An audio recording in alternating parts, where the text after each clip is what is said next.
और सुनानी प्रोग्राम जवाब खपे के साथ में हूँ इम्तियाज मीर। पाकिस्तान की अफवाज ने एक मुंह तोड़ जवाब दिया, उसके बाद इंडियन मीडिया भी, इंडियन न्यूज़पेपर भी उसके ऊपर खुल के वो बात कर रहे हैं। पाकिस्तान एक एटमी ताकत है और उसने जिस तरह अपना लोहा मनवाया है आपके सामने है। मुझे ज्वाइन किया है,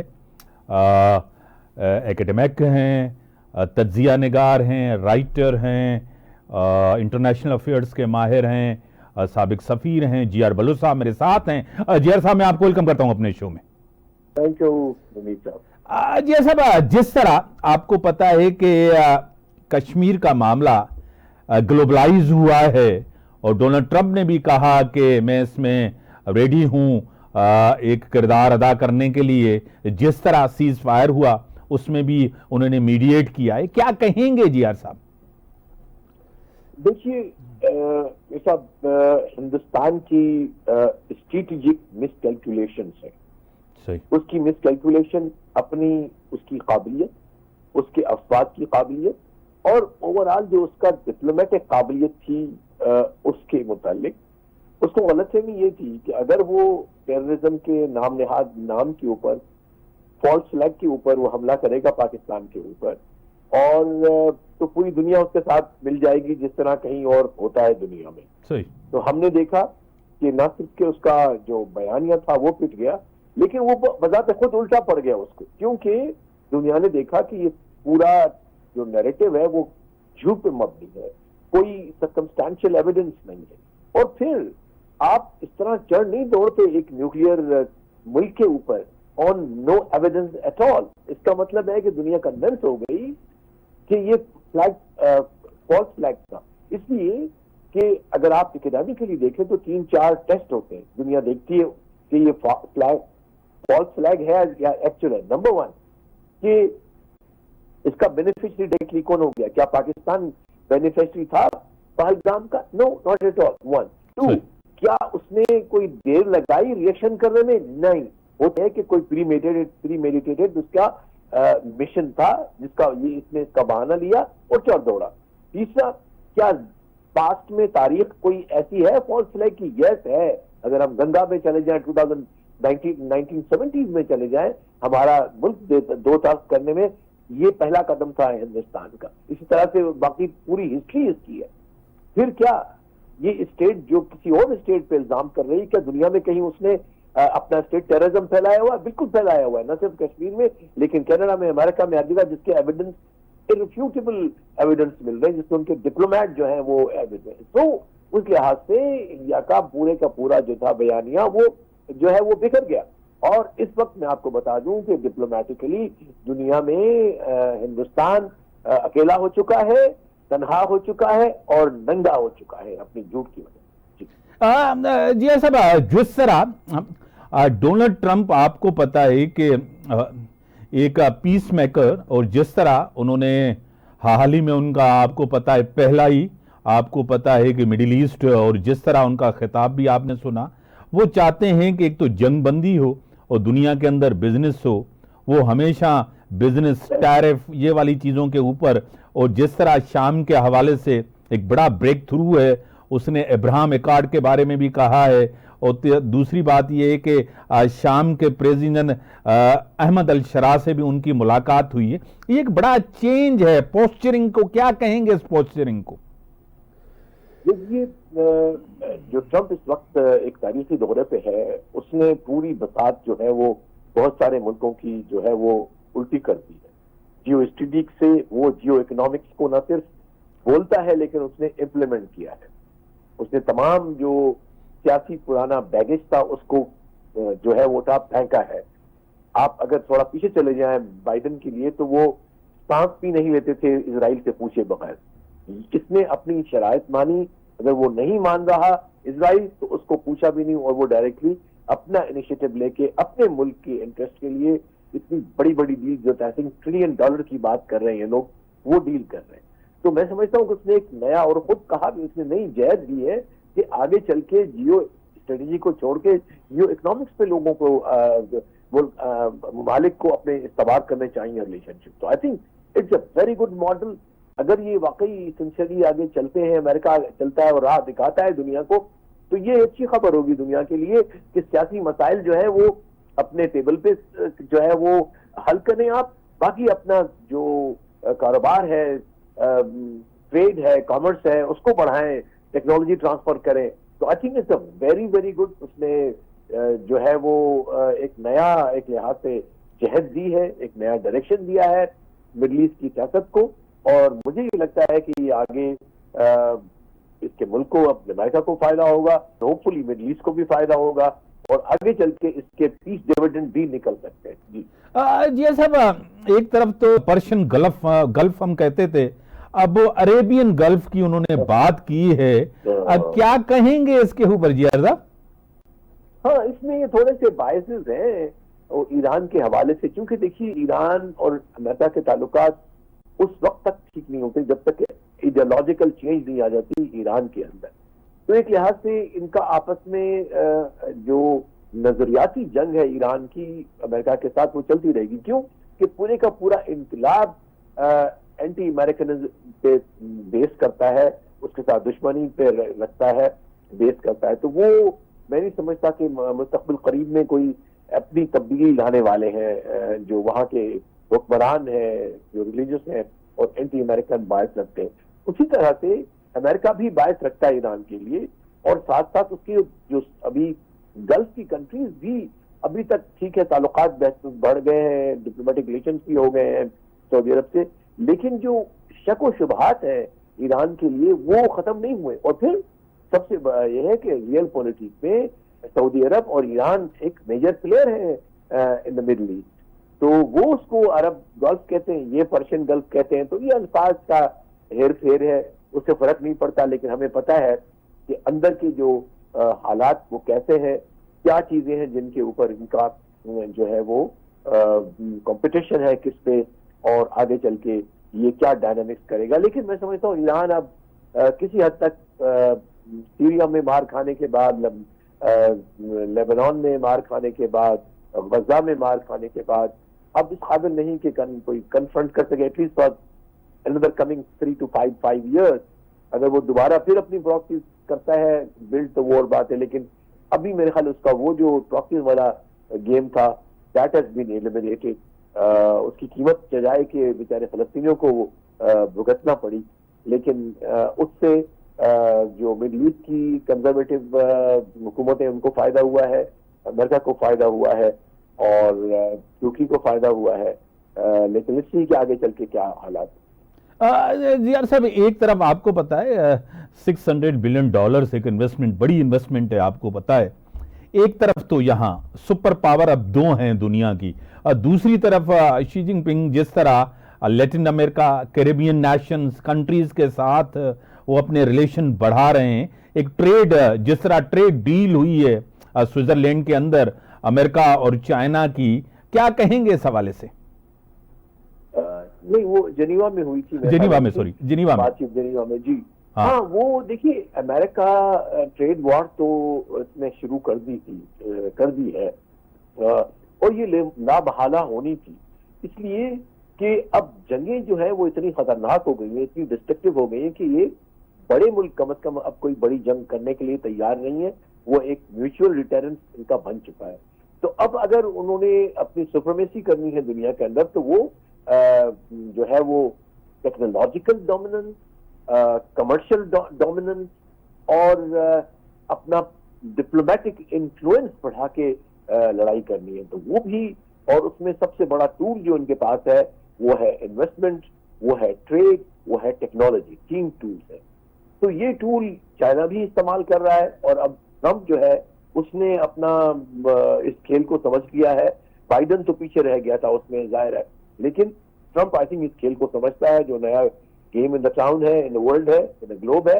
اور یہ بھی اپنے وہ ڈپلومیٹک ٹول، ٹیکنالوجیکل ٹول اور کمرشل ٹول استعمال کر رہا ہے. اور یہ کمپٹیشن جو ہے ان دونوں کا بڑے گلوبل ایکٹرز کا، وہ ہم آگے آنے والے 5 سے 10 سال دیکھیں. جی صاحب، دوسری طرف جس طرح یوکرین، رشیا اور انقرہ کے اندر بڑی اہم ایک मीटिंग होने जा रही है, जिसके अंदर आपको पता है कि ज़ेलेंस्की तो जा ही जा रहे हैं, अभी तक कंफर्म नहीं हुआ कि प्यूटन भी वहां जाएंगे, और डोनाल्ड ट्रंप ने भी कहा कि अगर मुझे लगा तो मैं भी वहां हूंगा। आपको लग रहा है कि ये एक सीज फायर या जंग बंदी बड़े पैमाने पे होने जा रही है? मेरा ख्याल है सबसे बड़ा एक और चैप्टर जो ट्रंप की दूसरी ट्रंप जो कार्ड इसका एक जो वो मिडल ईस्ट में हो गया, दूसरा भी मुझे आई एम प्रीटी ऑप्टिमिस्टिक कि ट्रंप जो है वो एक सीज फायर करने में कामयाब हो जाएगा, और ये एक बड़ा तारीखी पीस होगा एग्रीमेंट, जिसमें रशिया भी होगा, अमेरिका भी होगा, और टर्की भी उसके ऊपर है वहां पे, और यूक्रेन भी वहां पे होगा। तो ये आई थिंक एक बहुत बड़ा नया रिजल्ट होगा जो कि यूरोप में शायद पीस के लिए कोई बेसिस बनेंगे। बजाय कि इसमें यूरोपियन ने हिस्सा नहीं लिया, जो कि मेरे ख्याल है कि मेरी नजर में एज ए एनालिस्ट बहुत बड़ी गलती। They should not have बायकॉटेड this process, they should have engage themselves in this process। अब ये होगा कि यूरोप मार्जिनलाइज हो जाएगा, और अमेरिका, टर्की, रशिया और यूक्रेन मिलके एक एग्रीमेंट करेंगे। मोस्ट लाइकली, बहुत मुझे काफी सारी इसमें उम्मीद है कि ये हो जाएगा, और मैं समझता हूं कि ट्रंप के लिए रास्ता मजीद और हमवार हो जाएगा कि उसको नोबेल पीस प्राइज मिले आने वाले साल। बड़ी मेहरबानी जिगर साहब, आपने टाइम दिया। ब्रेक का टाइम, ब्रेक के बाद आते हैं और डिस्कशन को आगे बढ़ाते हैं।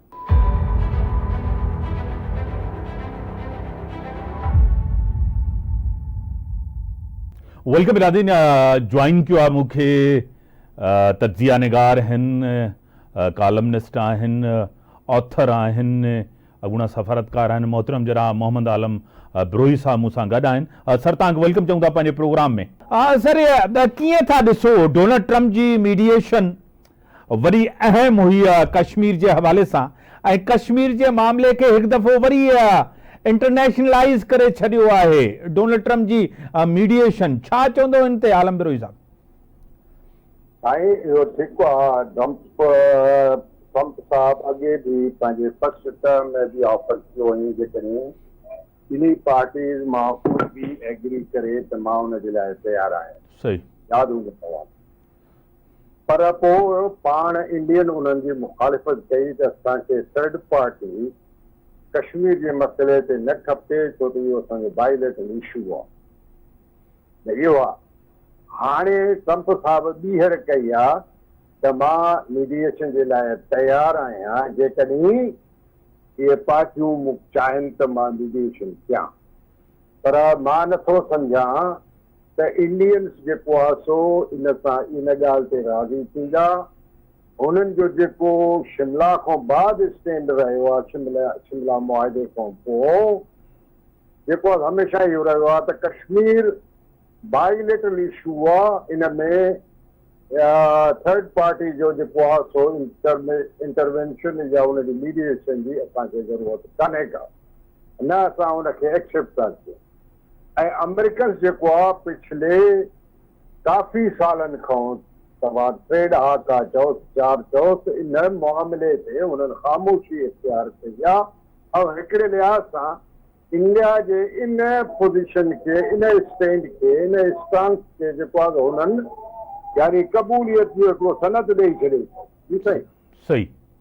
आलम ब्रोही साहब, इन सां गॾु ई हिकु तरफ़ त जीअं त चयो वञे त पाकिस्तान ऐं इंडिया जो मसइलो आहे, ॿी तरफ़ जीअं त डोनाल्ड ट्रंप खे उतां जी लीडरशिप खे जॾहिं पाकिस्तान भरपूर जवाबु ॾिनो दुश्मननि खे ऐं मुंहुं तोड़ जवाबु ॾिनो, उन खां पोइ उन खे ई चयो त तव्हां मीडिएट कयो, छाजे करे सूरत हाल इंतिहाई ख़राब थींदी थी वञे।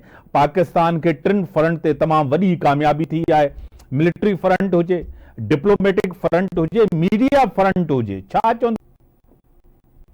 बिल्कुलु कामयाबी थी आहे साईं। असांखे हर सो असां हिन दफ़े कामयाबु रहिया आहियूं, डिप्लोमेटिक बि, मीडिया ते बि, ऐं इवन लीडरशिप जो जेको बि हुयो, जेको कंपोजर हुयो हुन ते बि, ऐं प्लस जेको आहे मिलिट्री जेको आहे सो फ्रंट ते बि। तॾहिं उन्हनि मजबूर थी करे CNN जे मुताबिक़ उन्हनि मजबूर थी ते पाण चयो Indians intervention पाण घुरी पाण उन्हनि were seeking about their intervention. So इन जी तरदीद जेको आहे सो बावजूद डोमेस्टिक प्रेशर जे नरेंद्र मोदी साहब अञा तक न कई आहे, न पंहिंजे पार्लियामेंट में न ॿाहिरि कंहिं स्टेटमेंट में। लेकिन उन जो जेको तकरीर आहे पोस्ट सीज़ फायर तकरीर मां ॿुधी उन मूंखे सख़्तु मायूसी थी त हे जेको आहे सो अञा ताईं वेहे थो त टेरर ऐं जेको आहे सो दोस्ती गॾु कोन था हली सघनि, टेरर ऐं तिजारत गॾु कोन था हली सघनि ऐं पाणी ऐं जेको आहे सो खून गॾिजी फ्लो नथा करे सघनि।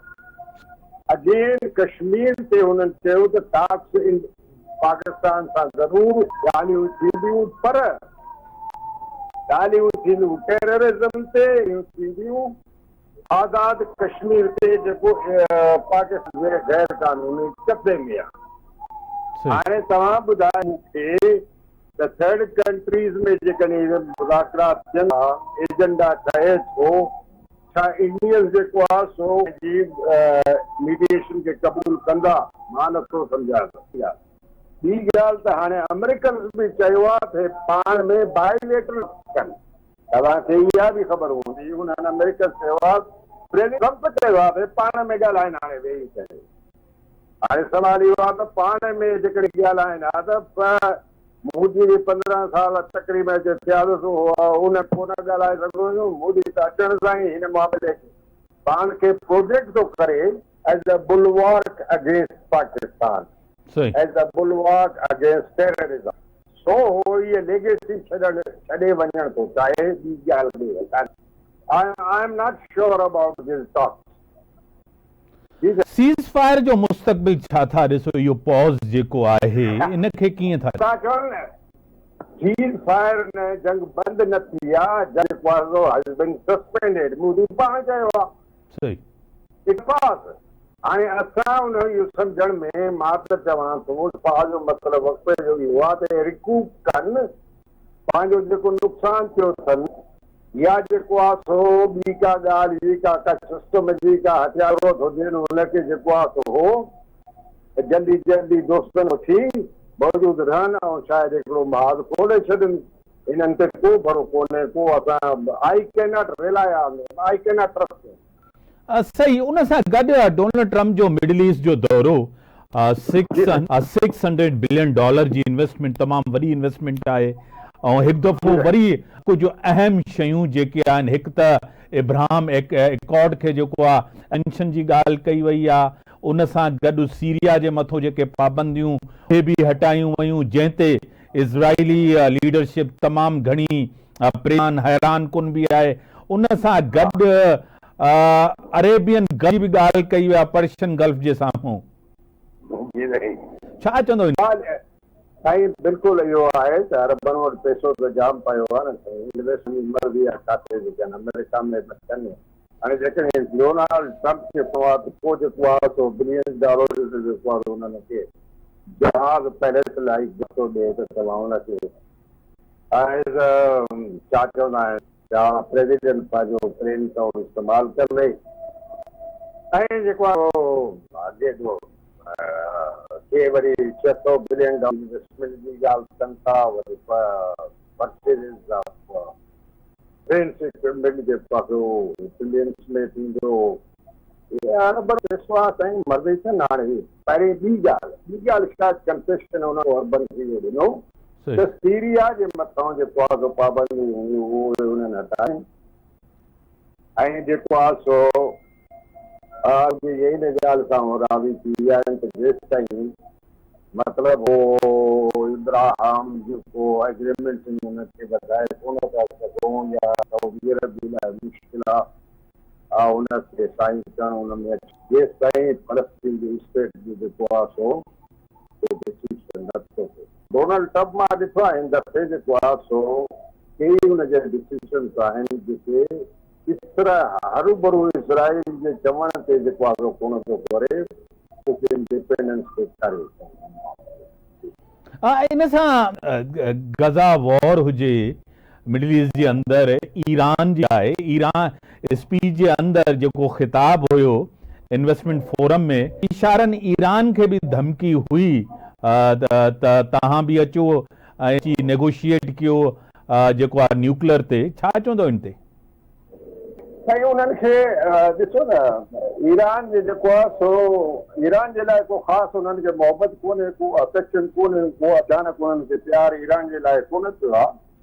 कुझु अरबनि जी ज़रूरत आहे त ईरान खे जेको आहे कहिड़े नमूने सां काबू में रखे। सऊदी ख़ुदि नथा चाहिनि, क़तर वारा ख़ुदि गल्फ स्टेट वारा नथा चाहिनि त ईरान न्यूक्लियर पावर थिए, ऐं इसराइल वारा त चाहिनि ई कोन था त न्यूक्लियर पावर थिए, बल्कि कोई मुस्लमान मुल्क इंक्लूडिंग पाकिस्तान न्यूक्लियर पावर रहे।